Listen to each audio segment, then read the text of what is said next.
And we are live, season 2, conversation number 11. And today we have Dr. Pankaj Saxena as our guest today. These conversations are brought to you by the Vivekananda Institute for Leadership Development, We Lead, which is a unit of the Swami Vivekananda Youth Movement. And through these conversations, we hope to bring speakers and people from a wide range of backgrounds and spanning topics of development, social issues, leadership and education, culture, heritage, and much more. We've had about 10 conversations as of now, and we seek to do this every Saturday at 7 p.m. Uh, like I said, Dr. Pankaj Saxena is our guest today. Pankaj is Associate Professor and Director of the Indic Academy-Rashtram Centre for Cultural Leadership. Pankaj is a passionate writer and author on subjects spanning arts, aesthetics, culture, literature, and Hindu temple architecture. He has visited more than 1,000 ancient Hindu temples and studied many of them deeply. He is also deeply interested in cultural anthropology, evolutionary biology, and natural history. He writes regularly for several online and print newspapers and magazines and has authored 2 books besides an IIT Bombay Project on Hindu temples. In today's conversation, we will attempt to explore what a living temple entails and what it means for a temple to be alive. And we will also ask the question and hope to hopefully find answer to, are our historic temples alive today, or do they live only as markers of a past? Pankaj, an absolute pleasure and privilege to have you as our guest today. Thank you, and namaste, Rameshji, for inviting me here, for giving me this platform. It's an absolute pleasure to talk to you on a topic about which I'm very passionate. Yeah. So, Pankaj, I'll start straight away with the question. So, I think it might help for people if you could spend 10 minutes, looking at when you say that the temple is a living system, and what exactly are we talking about? And what does this living ecosystem encapsulate? Like I said, so are our temples living, or are they simply markers of a glorious past? So, what does a living temple actually mean? Yeah. This question has to be answered on 2 levels primarily. First, let me address the issue which is more central to temple or devalaya. The temple is most importantly a spiritual institution. So you go to temple, the primary purpose of visiting a temple is to have darshan of Bhagwan in the Garbhagriha.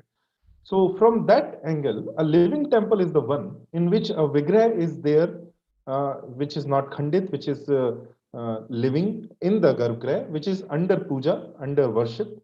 Whatever the worship is prescribed by the agamas for the particular deity in a particular manner, in the particular form, it is being offered to the deity on all the times that it is prescribed in the scriptures. So this is the first definition of a living temple, that it has to be a working temple, working in the sense that the deity, the Bhagwan who is presiding deity in the Garbhagriha, the puja has to go on and properly at that. There are various ASI temples in which ASI employees, government employees, put some diyas or agarbattis every day around. I do not disrespect their Shraddha also, but that's not what is supposed to happen in the Garbhagriha or in a temple. So a living temple in the first and the most central definition is the one where the Garbhagriha is alive in the sense that the Vigraha is worshipped daily, and all the rituals that are necessary, all the festivals that are associated with the lifestyle of life of the deity, that also take place regularly, because the festivals are also necessary. The Sthal Puran of every temple has some legends woven into it. These legends are not meaningless, they are central to the form that the deity takes and to the meaning that the temple carries to its devotees. So if all of these festivals are also celebrated, if the puja and the worship goes on, then it is a living temple. So that's the first definition, which is the most central to any temple. With this definition, if you see temples across India, then North India does not have any, you can say, no dearth of living temples, because most of the modern temples, they are very living in the sense that any puja that is prescribed for the particular deity, that takes place. If it's a very small temple, then lesser number of puja or worship takes place, but it is regular, it is very alive. So there is no dearth of these temples even in North India or in any part of India. The second definition, which is also very necessary, also very central to the concept and the institution of the Hindu temple, is uh, is more social, it incorporates a lot of other dimensions into it, and it also illumines the Hindu temple in various new, not new, they are actually the oldest sense of the temple, but these meanings have been lost over time. Most of people in North India, or not just in North India, most of people who are living in the modern setup, they see the temple just as, if not just a building, even if they see it more than a building, a spiritual place, then just a place where some prayer happens, where some puja goes on, where some worship goes on. But if you go to a certain temple in Tamil Nadu, for example, not only in Tamil Nadu, such temples exist even elsewhere too, or in Kerala. So suppose I will take a particular example. If you go to Sri Ranganath Swami temple in Tiruchirappalli, Sri Rangam. So it is said about the temple that the temple does not lie within the city. The city lies within the temple. The Right. temple has become so big. The particular way in which the Tamil Nadu Dravidian, and particularly the Tamil Nadu variety of Dravidian architecture, evolved over time to incorporate more and more masses, to incorporate more and more devotees into the within the architectural structure of the temple. It is wonderful.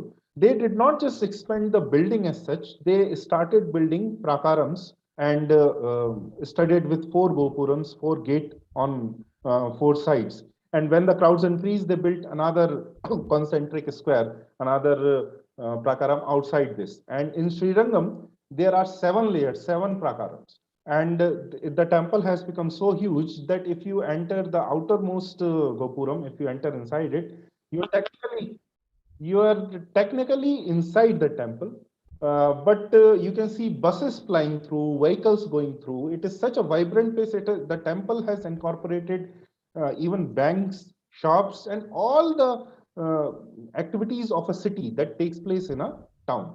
So, seen in this dimension, the temple was not just limited to a certain place. As Deepa Durai Swami also says in her latest book, that temples were the primary agents of urbanization in Hindu India.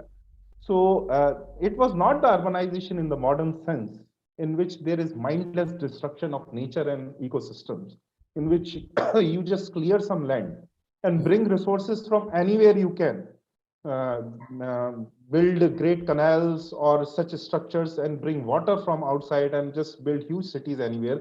Not the urbanization of that kind, but an urbanization which keeps dharma at the center, literally dharma Right. at the center, architecturally dharma at the center. If you see Tiruvannamalai, if I were to take Absolutely. The another Arunachala. example, if you take the example of the great temple at Tiruvannamalai, the whole city, the grid, the streets, roads, and the grids of the cities are aligned according to the four gates and the four prakara, the outermost prakaram of the temple.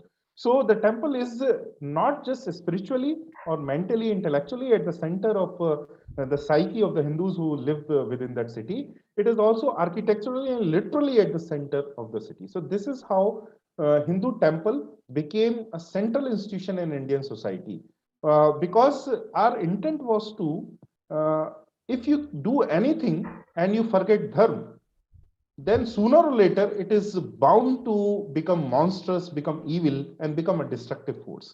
So the beauty of Sanatana Dharma was that through one institution or another, they would always keep dharma at the center, and Hindu temple became that institution which made sure that dharma is always at the center, no matter what activity is going on. And we will elaborate, we will talk about it more as we go on. But this living system incorporated social, political, economic, artistic, and even legal dimensions of a city.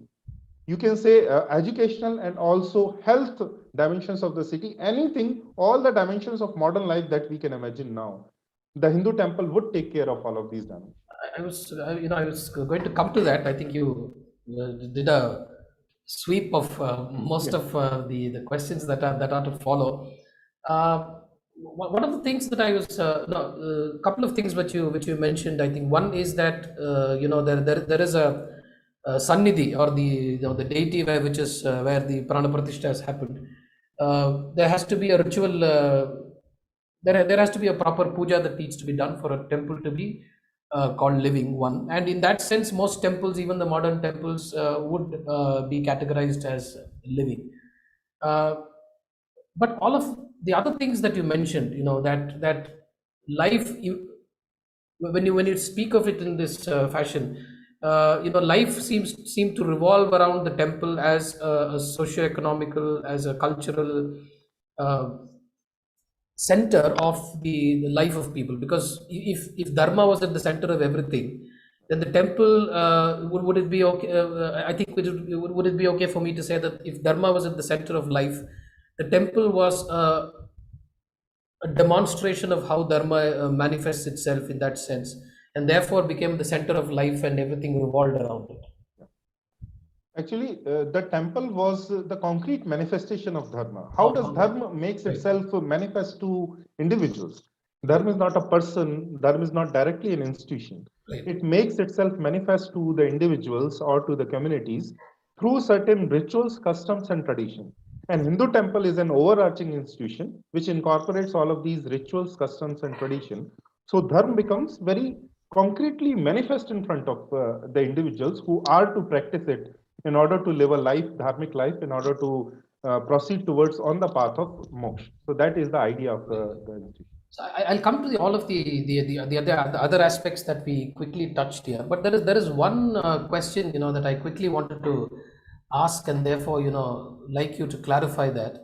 Quite a lot of us actually understand the reasons, but I think it also makes sense for us to address that question. There is often this question that is raised, and very derisively at times, insultingly, about how our temples, showcase erotica on their walls, and how does one reconcile erotica with the divine?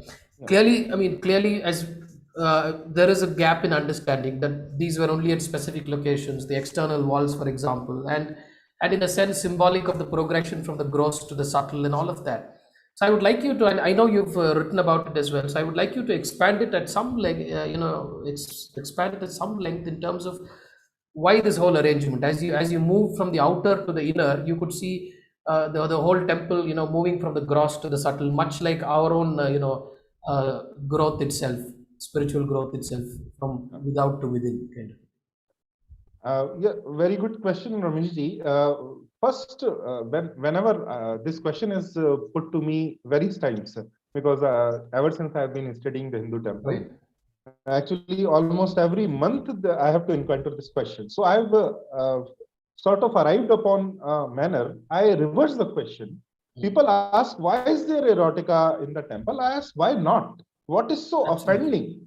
What is so offending in these things, that what is this mentality that is making you ask why this in the temple? So this, first of all, this question comes from a very Victorian mentality in a very non-Victorian age, in a very non-Victorian place. So the question itself is very absurd. Right. If you see most of the depictions, yes, yeah. No, I just wanted to say that Victorian morality has no connection to dharma. So I just wanted to add that. Yeah, Yeah. no connection to dharma, in a very, that's why I'm saying, in a very non-Victorian place, in a non-Victorian era. Victorian morality is dead even in where it was born now. So it seems very absurd that we are following these questions. But the question is very important, because this Yes. question pops up again and again. Yeah, So that's why I first of brought all, it up, in fact, so that we can. yes, why not? Then the second thing they say, actually, a lot of Hindus have internalized this shame that is associated with the erotica in the temples, and they say that it is generally only in one or two temples, and then they spin one or two places, and then they spin a few stories, or how this came to be in a certain places. So first of all, let me, anyone who does not know this, erotica is everywhere in the Hindu temple. I have found this in every single state of India, including Himachal Pradesh, Uttarakhand, Gujarat, Rajasthan, Madhya Pradesh, Maharashtra, Karnataka, Kerala, Tamil Nadu, Andhra, Telangana. I am taking the names of all of these states because I have been to all of these states, and erotica is everywhere. So it is not just confined to one temple or to other, it is everywhere. So this question once again comes from a place where you compare this to a mosque or a church, which is supposed to be, because their idea of sexuality and morality were very different from our ideas. And so when they compare this, they find that the Hindu temple is grotesque, because these are the terms that they used, because the deities that we worship, like Kali, Bhadrakali, or Chinnamasta, these are grotesque deities. So all of this happens. Then second thing is, the first sentence, the first idea that we have to understand is that a temple, a Hindu temple, is supposed to be a representation of the entire cosmos. So it is supposed to contain everything that happens within the cosmos. In Khajuraho, if you go, they are on the, yes, on the outermost walls, on the walls of the Adhishtan, and on the walls outside the Antaral, beneath the Shuknasi, where the Mandapam and the Garbhagriha meet. So it is on these outer places, never inside the temple. So first, yes, it is a progression from outside to inside. When your consciousness turns inwards, so you have to, from the sansara starts disappearing. On the outermost walls, there is not just erotica, but scenes of violence, war, and also very puny and banal activities, like someone is picking something in a plate. Some Madanika is just admiring herself in the mirror, and various activities which go on daily in the household. All of these activities are depicted on the outermost walls. As you go inside, you see more deities and less sansara. So the atmosphere becomes more and more divine. And as you approach the Garbhagriha, everything else, the sansara disappears and Bhagwan appears. So there you have darshan. Now, why are they Hindu iconography and sculpture talks in the language of symbolism? They are present, these in Khajuraho and also in various other temples. These sculptures are present on the outside walls of Antaral, because literally also Antaral is the place where Garbhagriha and Mandap meet, where Sansara and you can say the divine realm, they both meet. So it is a symbol of meeting. So sexual congress is generally shown, scenes of sexual congress is shown on these walls in the Antaral, never on the Garbhagriha.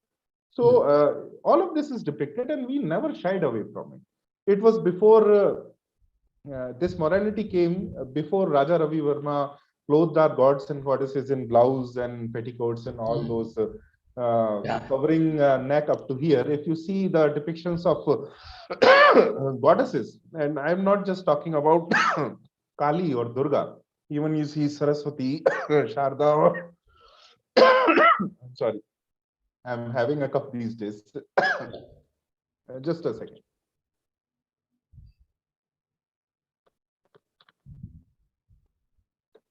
Even if you see Lakshmi, there is no pallu, there is no elaborate covering of all body parts. She is shown in all her resplendent beauty. So all of this erotica, it is present everywhere in the Hindu temple ecosystem, because a temple is supposed to represent the entire cosmos, and we did not shy away from it. Of course, the purpose was to lead from here to where everything else disappears and only Bhagwan remains. And if you go forward on the path of self-realization, then you become the devotee and the deity become one. So in essence, you are having darshan of yourself. In insects which accept this this darshan, it of course that also happens. So everything else disappears. This was the progression. So there is nothing to be ashamed about. There is nothing to be particularly proud about that.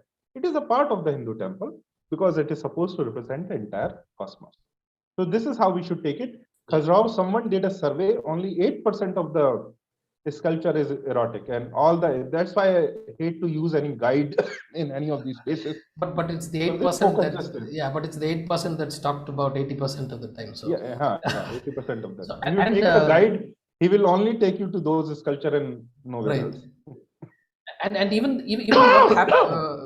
what happens at the Garbhagriha is also, for lack of a better word, very, very carefully choreographed for that sense of awe and splendor that you need. The quick opening of the screen, the waving of camphor, the darkness, and all of that is done for us to be able to connect to something that is deep within and absolutely divine. I mean, the whole process that is that happens within as well. There was another thing that now that we've got that out of the way, because I wanted that to get out of the way first.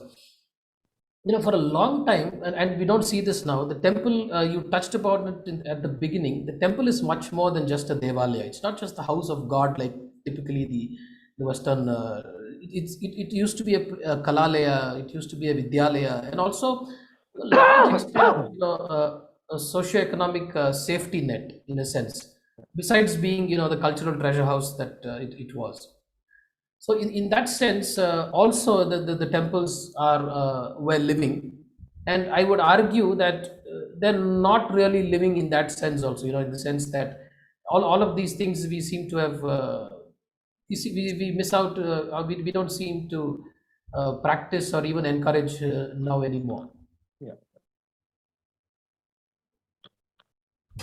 This is true to varying degrees in different parts of India.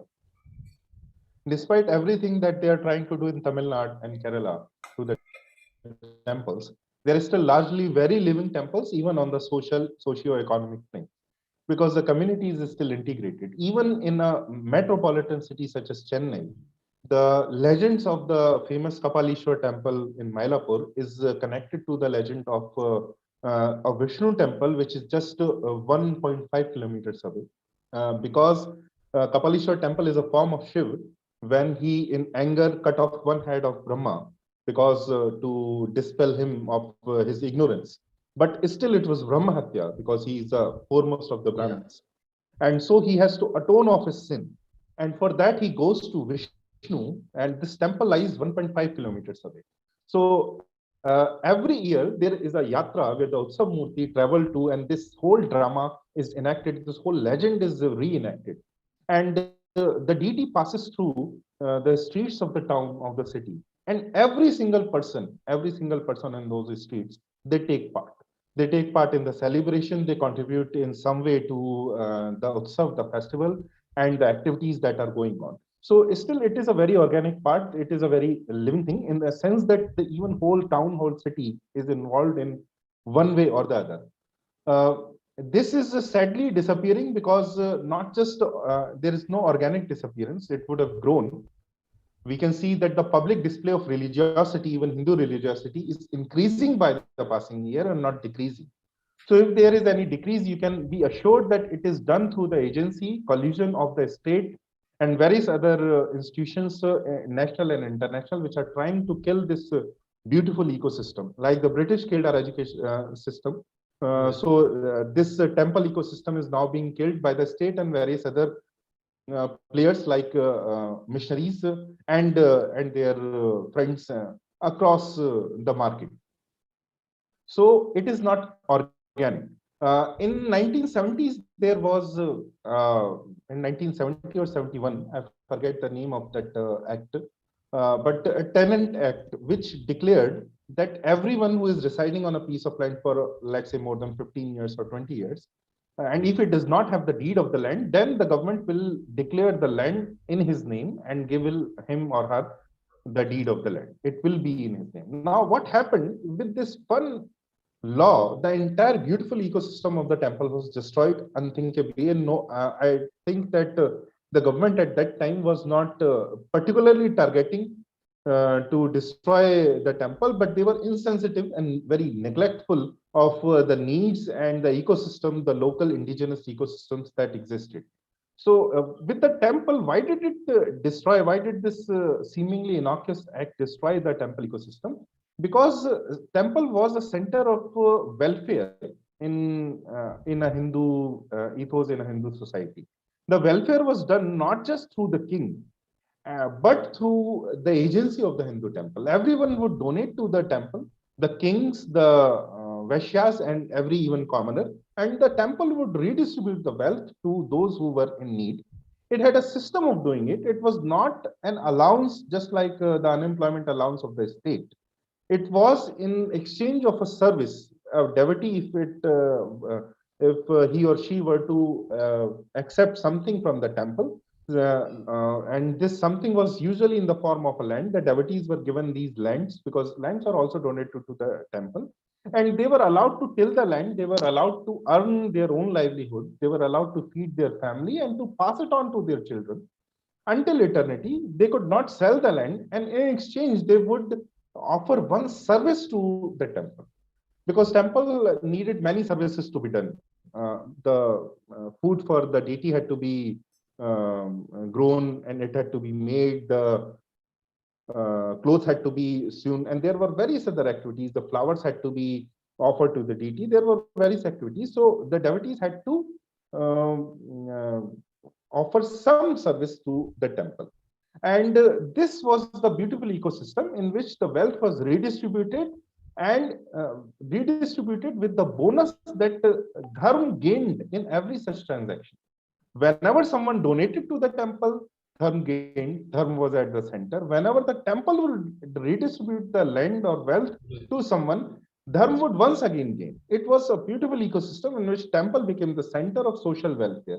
And this is a very important difference, because when the state does social welfare, then your tendency becomes that it is your right to take something from the government, and it does not breed anything good. It breeds frustration and anarchy in the society. But when a temple does it, when a dharmic institution does it, it does not just distribute charity. It is a sort of divine transaction in which it is extracting the promise of dharma from the devotees who are connected to the temple. With one stroke of pen, with that law of rule of law in this independent India, in this India based on the constitution, this with this one law, that entire beautiful ecosystem was destroyed, because everyone who was tilling the land which was given to them by the temple, they become the owner of that land.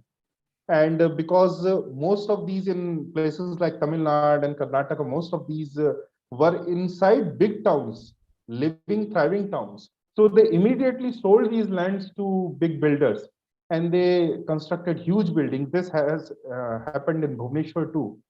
It is the Ekamra Kshetra, is such a beautiful Kshetra, and they have almost managed to completely destroy the Dharmic ethos near, not just near, smack at the border of the temple wall. You will see an ugly modern house or a building. So this is how they destroyed the entire temple ecosystem. And before we worship constitution as the greatest text, we have to think about these things. That why is it so that these institutions again and again come in clash with the native ideas, native institutions, native Hindu dharmic institutions and ecosystems again and again? So we have to think about these things, and because we often cry about why Hindus do not have an ecosystem. And on the other hand, we are actively killing an ecosystem, which is the temple ecosystem, which is a Hindu temple ecosystem, which is a functioning ecosystem. And we, on one hand, we are killing it, and on other hand, politically, we propose to build an ecosystem parallel or in mirror image of the leftist ecosystem. And I don't think it will do any good to, even if they are capable, if they become, if it is possible to create such a rightist ecosystem, I don't think it will serve a purpose beyond a certain point. This is because a political ecosystem is not a good thing at the end of the day. It destroys a lot, it destroys all other dimensions. Yeah, I think it's, yeah, I think the important distinction that we need to make is the that culture and religion cannot be either politically influenced, or neither can this have an impact, this one on that. The whole idea of secularism is that you separate the state from the religion, just as the state wouldn't like religion interfering in their business. You wouldn't want the so having said that, I think the HRC Act also in that sense, 1952-53 is also in a sense has meant that the community has not been able to actually take care of the temples, in the sense that these temples do not belong to the community in the real sense. Large section of the temples, particularly in southern India and all of that, because a large portion of the temples, a lot of what we contribute to the temples, and a lot of what comes into the temples is not really used to either uh, is not repurposed for the benefit of the temple ecosystem, or for the community that is connected to the temple. I think that also has meant that this Yeah. the whole ecosystem has started to Yeah. collapse in one sense. Yeah. But yeah, it is happening as we are speaking. But Dharma has very deep roots in North India. What has happened is that, and there is a reason that a lot of North Indians do not understand Free Hindu Temples campaign, because they say that all of the temples are free. Why are they making all of this fuss? Because most of the modern temples in North India, most of the temples Right. are modern, and they are free. They are free because it is in some cases, in very big cases, they are under government control. But a huge number of temples are free because the community fiercely protect them. All of them are community driven. They may not be very agamic in the sense that if you see the architecture, it's not very beautiful. It's a modern cement and brick structure, yes. But apart from that, all of the functions of a temple as an ecosystem, it is still playing it. Women celebrate their festival always in the temples. They sit there for hours. They sing bhajans, even if these bhajans are not in Sanskrit or not very elevated, but the bhajans are there, and the temple is still a very great community center in these places. So at one place where you see that all of this is going away, and in various other places, this is once again coming back. So Dharma is giving, you can say, a reply to the attacks that is being mounted on it.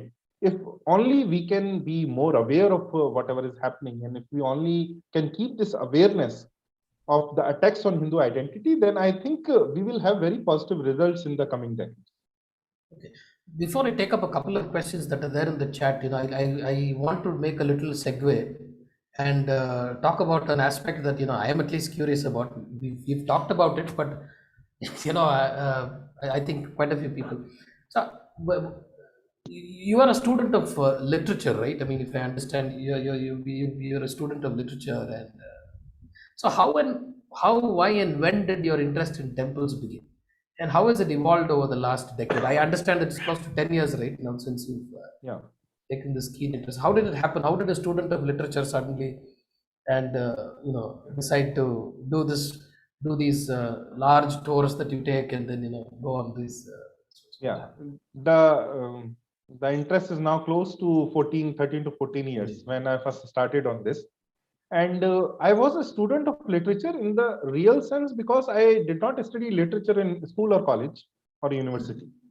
I started studying literature because I hated what happened in my school, Mhm. the things that they taught and the ways in which they taught. So I picked up literature on my own. That's why I really enjoyed it. And because it was purely on a basis of interest that I fell into love with literature as a discipline. So there was no stopping me when another discipline would fascinate me, when I became more mature, or when I became older in age, when I grew up in age. So around 13, 14 years ago, I had started to become interested in architecture even before that. Even civil architecture, military architecture, it just fascinated me. So 13 years ago, or 13 or 14 years ago, I first stumbled across the Sun Temple of Konark. I went on a Right. very sudden trip. Somebody took me. At that age, I was not even traveling very much on my own. Somebody just took me in a very big group, and we went to Odisha. And first we went to Dhenkanal, the famous temple of Muni Kapil, the famous Kapilash mountain. Then we went to Bhubaneswar, and after that Puri. And at last, while we were returning, we went to Konark. And anyone who has ever been to Konark, it is capable of just completely shocking you into respecting your own heritage. Even when the Garbhagriha is no more, what you see is only the mandapam, the Jagmohan, which is in Odishan architecture, it is called as the Jagmohan, the square building. The temple is no more. Even that Jagmohan is filled with concrete from the inside because it is in danger of collapsing. So, but even then, the sculpture and the architecture that is there in Konark, it is capable of completely shocking you into respecting your own tradition. So I had a respect of our tradition even then when I went to Konark.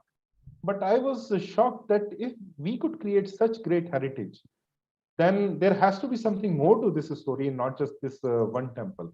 And I started on a tour of first I went to 4 Char Dhams because I went to Puri before that, and then I started on this tour of going to ancient temples all over India. I started studying on my own books which discuss Hindu temple architecture, and then I found that these books, most of these Western authors in English or even in Hindi, they were just discussing architecture. They were just discussing temple as a building and not as a living structure. There was no discussion, often no discussion of the Vigraha and the Garbhagriha. Even sculpture books were more interested in what lie on the outermost walls of a temple, even in Khajuraho, rather than what lies inside the Garbhagriha. So this aspect, I realized that I could study only by traveling, only by living with the communities that are around it. So I stumbled upon the Dikshitars of Chidambaram, the Vaikhanas community all across the Temple Archaka community in Karnataka, in Tamil Nadu, in Andhra Pradesh, the Iyengars, the Nambudris. And when I stumbled upon these Agraharas, I made many friendships. And I also started living with some of them when I traveled to these places. And this is how I studied the Hindu temple. And I would, anyone who wants to study the Hindu temple, half of the study has to be done in field. This is very important. We cannot ignore it.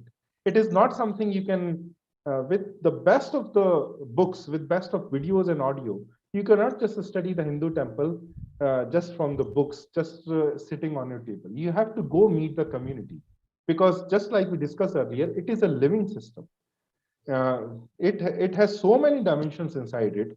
Just like we discussed, it has schools incorporated, different type of patshalas, vedshalas, which are incorporated with it. Then the agraharas, the whole towns, whole villages where Brahmins study great texts and different branches, different Vedangas and different other disciplines, Shastri disciplines. And apart from that, a lot of artistic activities go on. The first thing which attracted me, which told me that this is a great discipline, is that when I went to study Hindu architecture, I very soon realized that it is impossible to study Hindu architecture without studying Hindu sculpture. And this is very important, because in Karnataka, if you see, there are various sculptural parts of the temple which are technically sculpture, but they perform technically the part of architectural units inside the temple. So sculpture is so intertwined with the temple, not just by sculpting every little piece of rock, of a stone inside and outside the temple, but by integrating architecturally into the scheme, that you cannot separate sculpture and architecture in a Hindu temple. On the other hand, if you were to study Roman architecture and Roman sculpture, it's completely possible to study Roman sculpture separately and Roman architecture separately. That is why most of the Western authors, when they come to India and when they study the Hindu temple, technically they are very good, architecturally they are very good, but they completely dissociate it with sculpture and other things. And when I went to study sculpture, I realized that you cannot do it without studying iconography, because without identifying the ayudas, the weapons that they hold in their hands, the mudras that they take, the bhang in which they are standing, the asanas on which they are sitting or standing, you cannot understand the symbolism which the sculptor is trying to convey, which the deity is trying to convey. When I went to study iconography, I had to consult the Natya Shastra, because Natya Shastra is the greatest and the first text which discusses all of this. And Natya Shastra is the text which discusses music, dance first of all. So if you study that, then you have to study some things in music and dance and singing and song too. So then I realized that no Hindu discipline can be studied in isolation of others. If you go deep into one discipline, you have to go study the other disciplines too, and only in holistically, only in analogies of each other can you understand these disciplines. So that was the beauty of not just the Hindu temple, but any Hindu discipline which attracted me. And Hindu temple is easily where very visually all of these things come together. There is, of course, architecture, sculpture, painting, and then dance, music, singing, even other performing arts. Literature is also, many of the great granthas and many of the great scriptures were created while by rishis who sat within these temples and who created all of these things. And then it is, as we discussed, a social structure, an economic structure. It incorporates the town outside and inside within it.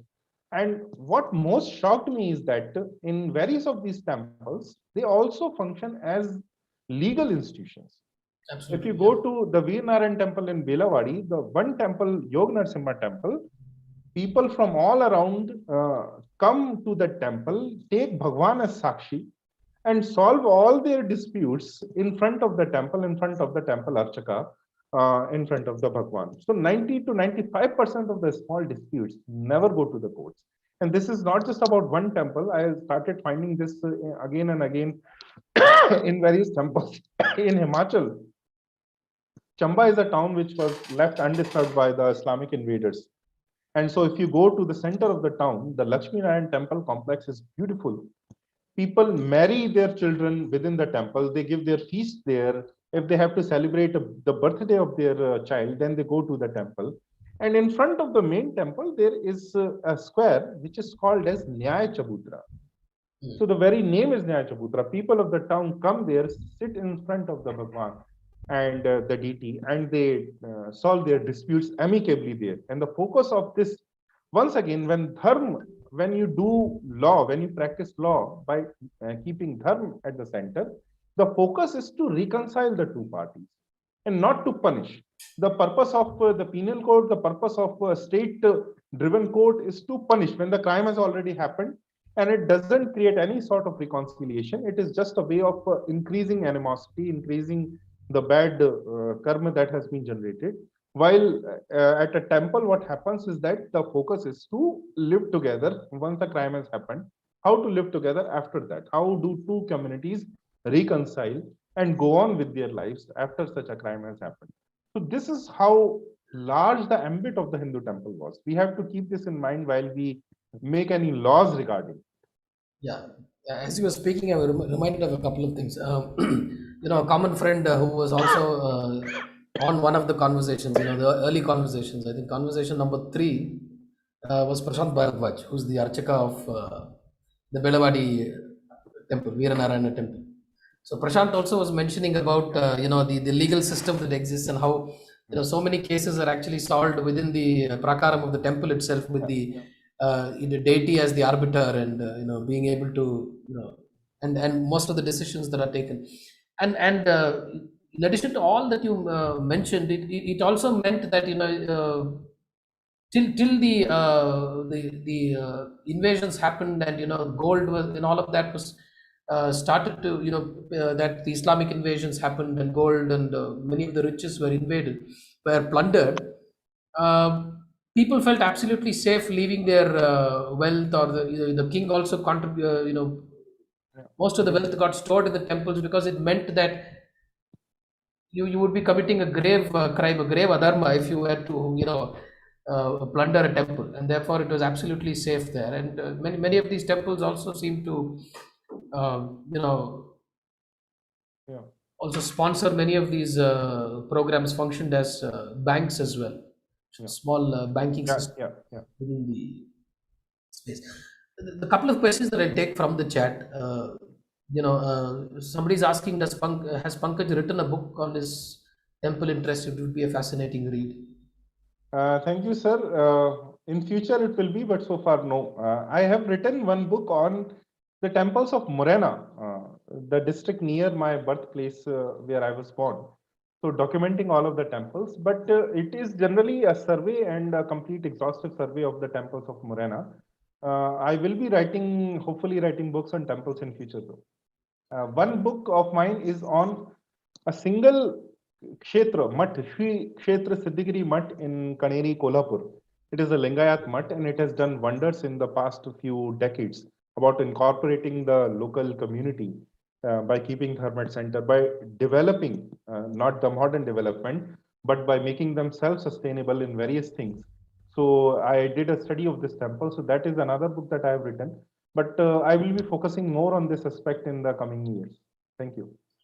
I think one of the concerns, I think that has been raised is, how do we bring back to life temples that have in a sense become bereft of the prana shakti that used to be sustained over decades, Yeah. through I think the question is with regard to the abandoned temples or temples that do not have enough money even to do the Nitya Pujas. I think that is Yeah, that's a question. of course, the rituals have to go on if you have to keep the Pran Shakti alive of a temple.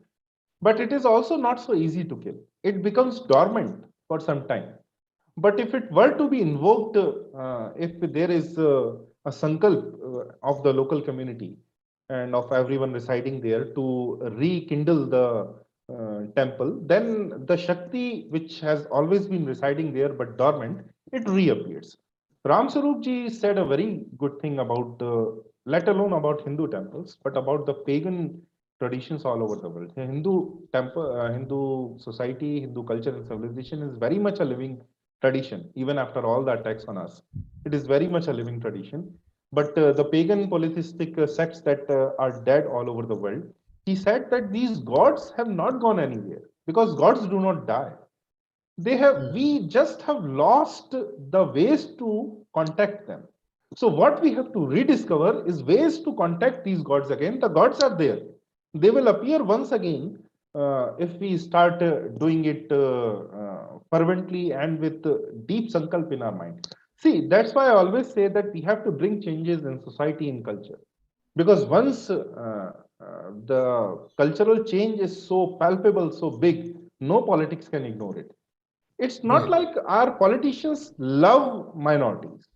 They pander to them because these minorities are so stringent about their demands. They are so uncompromising about their demands that it is impossible for any party to ignore them one way Anybody or like the other. that. So the day a minority of Hindus, let's say just 2 or 3% of Hindus become like that, intransigent in their demands, that yes, this is what the Hindu tradition is, and we are not going to compromise, the politics will come our way. So we have to work, but we still do not have that critical number.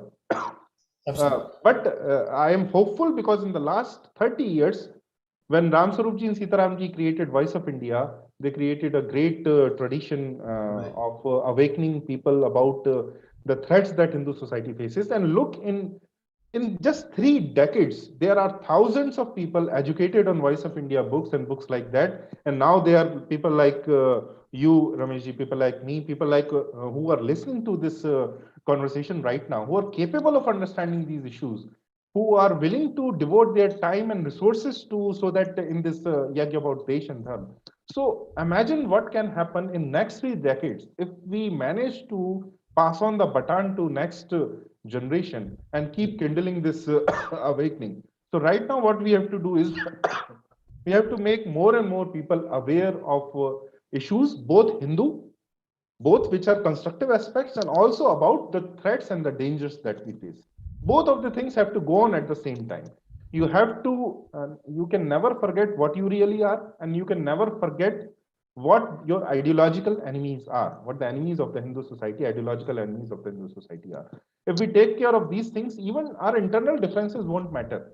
It's not like our enemies are united. You see in those countries, they are killing each other all the time. It's just that they are agreed on who the enemies is, who the enemies Absolutely. are. So that's what we have to keep in mind. It's not about unity at all. Various people, individuals, and organizations have got it wrong. It's not about the unity. It's about having clarity about who you are and who the enemy.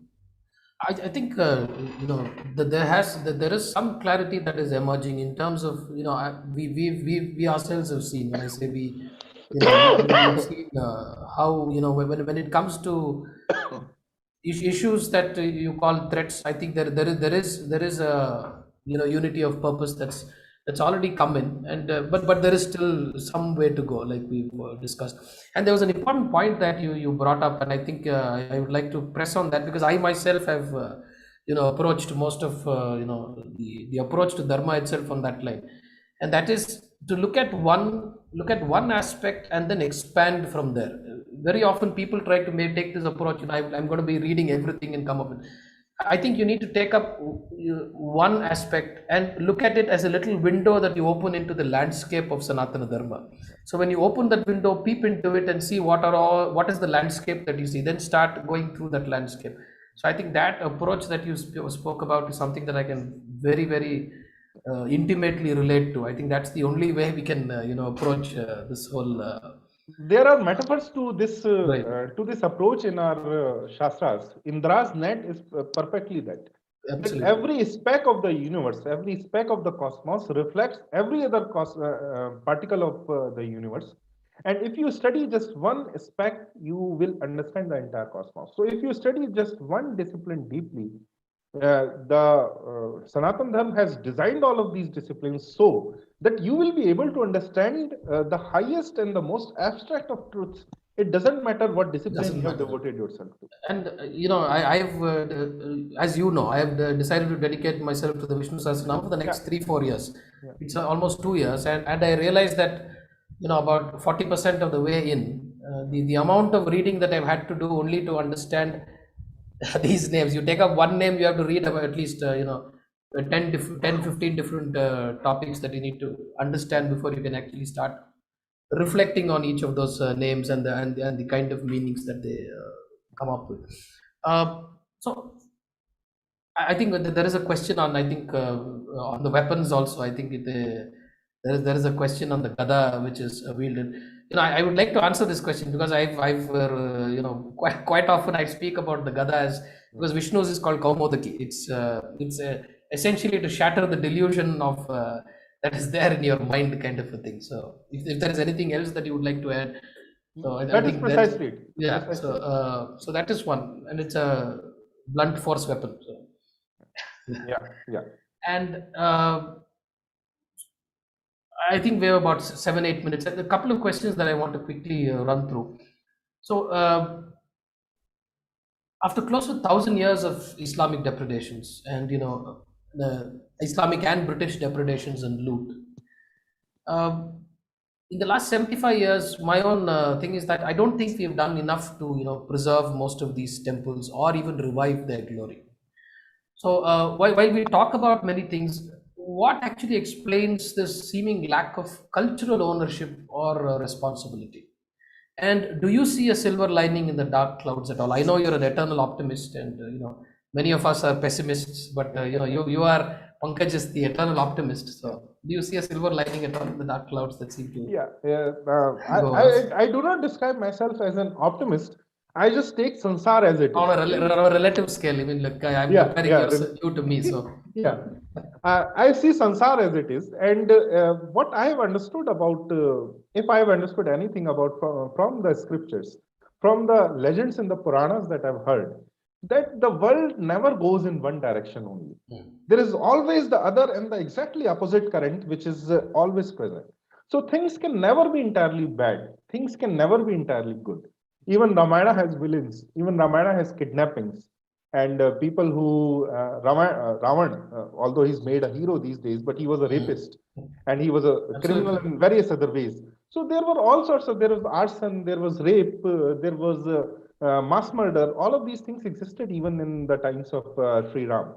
And so, just like that, all of the gods, all of the divine flows that exist in Sansara also remain. Sansara operates on the principle that there will always be equal amount of pleasure and pain, equal amounts of good and evil. Otherwise, it cannot have any Yeah, balance. absolutely. That is how it happens. So, how I see this regarding the temple, your question is particularly about the temple ecosystem. Yes, there are a lot of things which are happening, which are bad. Which, you can say that there are very bad trends happening. We are letting our heritage decay right in front of us. But on the other hand, there is a lot of awareness, particularly in the last 2 to 3 decades, which has alerted our youth towards their heritage. What has happened through internet is that before that, when I was a child, when I was growing up, when people would count various great buildings, it would always lie somewhere in Europe or America. Marvels of not just engineering, but marvels of human history. But now, in the last 20 years, through internet and through of all places, Instagram, people have been putting wonderful pictures of Hindu sculpture, architecture, just stunning pictures all over. Young people who just take their mobiles, take their iPhones, and click these pictures and sharing it, and a lot of respect is generating through that about the heritage of India. So there are various. This is just one of the positive trends. There are various other positive trends running.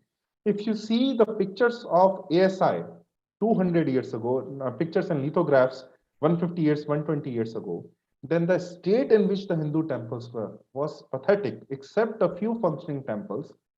They were just buried in earthen mounds. All of these Right. temples have been re-excavated because half of these, through the ravages of destruction of Islamic invaders, ravages of time, they became covered in dirt. And many of these temples, Hindus just poured limestone in these temples to protect them from Islamic invaders. That's how they saved Ellora and various other cave temples too.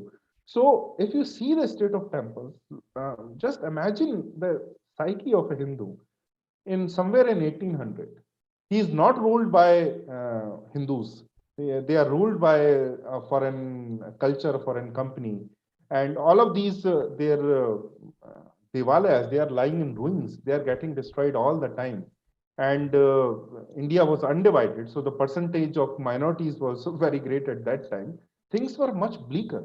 The fact that we are discussing here, I see this change even in last 30 years when my guru put me on this path. I felt like a madman because in Yahoo chat rooms there was no Facebook, Twitter, Zoom. There were Yahoo chat rooms, and which people used for finding sexual partners. I would go to these rooms and shout about anybody wants to talk about Islam, Christianity, or Hinduism, and I would be like people rebuff a credit card seller. हम नहीं लेते आपसे. And so I would get these rebuffs all day long, and once in a week I would find someone and who was willing to talk about these things, and I would just offload all of the things which my guru taught me, which I studied from Voice of India. For first one full decade, I thought that I was a madman, that there is no one else like us. You would not find books criticizing Islam or Christianity anywhere in the bookshops or anywhere else, even in the libraries. And now you can get books of Ayan Hirsi Ali. uh, J. Sai Deepak is being published by Bloomsbury. You can Yeah. buy the book of J. Sai Deepak on an airport. Sandeep Balakrishna, who does not mince words at all, who said that in the introduction to his first book of 5 series book, he says that what's happening in the Middle East now is nothing new. It has been happening for the last 1400 years. Can you be more straight in answering to the ideological enemies of Hindu society? And they are being published by Bloomsbury.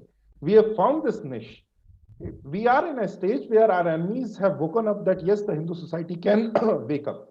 And so they are trying all they can. Of course, they are not, you have to respect them in that way.